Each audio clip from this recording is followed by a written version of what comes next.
It's Ron Goodall from FightHype.com. I'm here with Kevin Kelley. How's it going? And little Kelley right here. And little Kelley right here. Doing all right. Obviously we're here, Wilder Fury rematch. Yes. Do you have like a breakdown or a prediction on how this fight goes or anything like that? Yes, pretty much primarily good fight to great fight the first time. Great boxer on Fury. Great puncher on Wilder. Decision goes to Fury. The knockout goes to Wilder, obviously. The thing is, can Wilder overcome the boxing skill that he didn't overcome last time?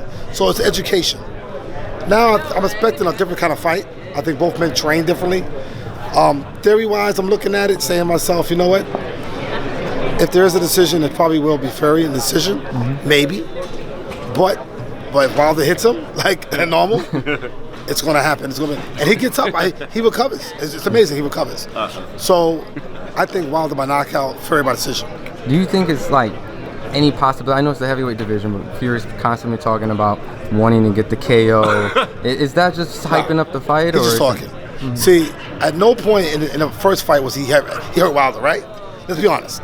At no point did he land a punch on Wilder and hurt him. So there's no theory that Fury can get rid of Wilder, right? It seemed like it was bothering Wilder a little bit when he hit him, but he was just fanning it off. You know, it was like a fly, hitting you and just fanning it off. But we're going to see. Like I said, I don't think Fury can knock him out. Like I said, Wilder by knockout, Fury by decision. That's the only way it could go down.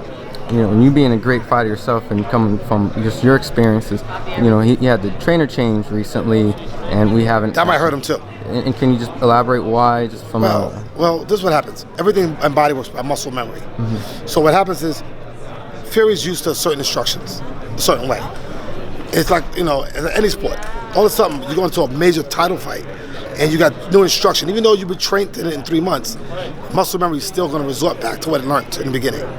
So that could hurt him, right? We'll know if he's better or worse. I don't expect to see. I think once you get tired, you resort to muscle memory. I expect the fight to go the same way it went last time, right? Pretty much. But if Fury gets up and finishes the rounds, he could actually win this fight. But if Wilder hits him, I think this time he's trying to keep him down. Just for the knockout. Do you think Joshua will be able to beat either one of these guys? No. No, and just why? It's just what I've noticed on Joshua.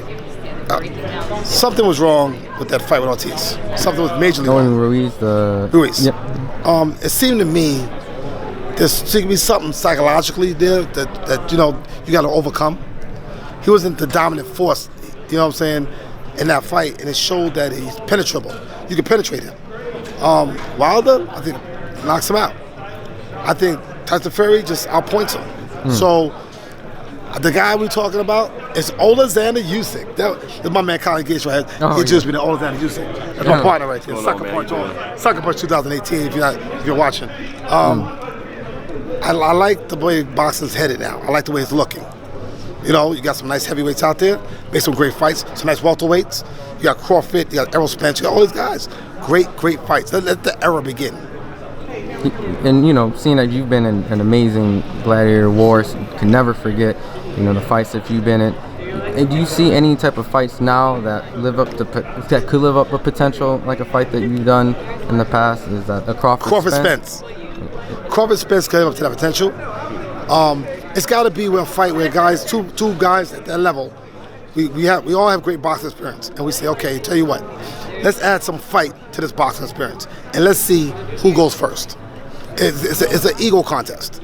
Whose ego's going to get deflated? And that's what's got to happen here. Okay? Happen here, welterweight division, middleweight division. You got some good fighters right now.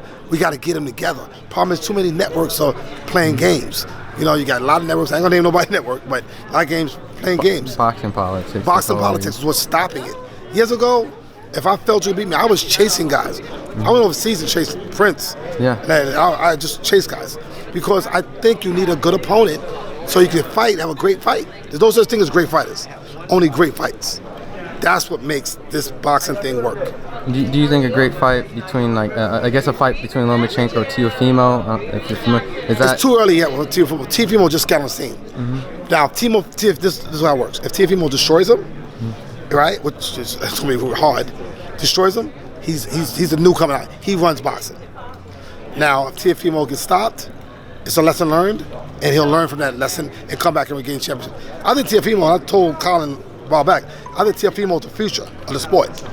I believe that he got power to go to welterweight and knock guys out.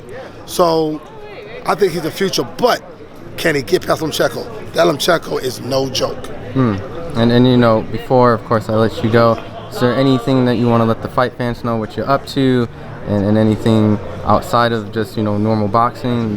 Yes, well, I commentate for a show that Tom Loffer's doing, Triple G's manager, 360 Promotions. Oh, of course, yeah. I see you all right, all I do that, right? HBO's out of boxing game now, so I don't do it for them no more. Me and Colin have a show, right, called The Sukerpunch.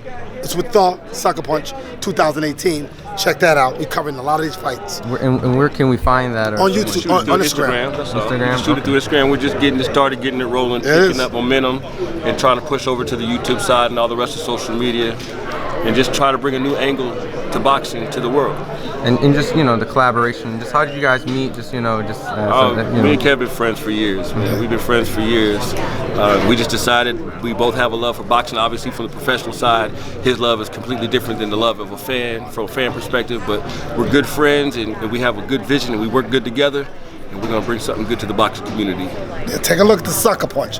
It's The Sukerpunch 2018. And then right before I let you go, what was it like watching him fight? You know, growing up, seeing that you guys have been great friends. You know, I mean, Kevin's a good fighter. Anybody who can look at his career and see the type of fights that he had, I mean, some of his legendary fights, and appreciate him as a Hall of Fame fighter. But Kevin as a person, I mean, anyone who has the pleasure of knowing Kevin as a person is a blessed individual, because Kevin is loved by everyone. So I appreciate the time, you guys. You. Thank you guys so much.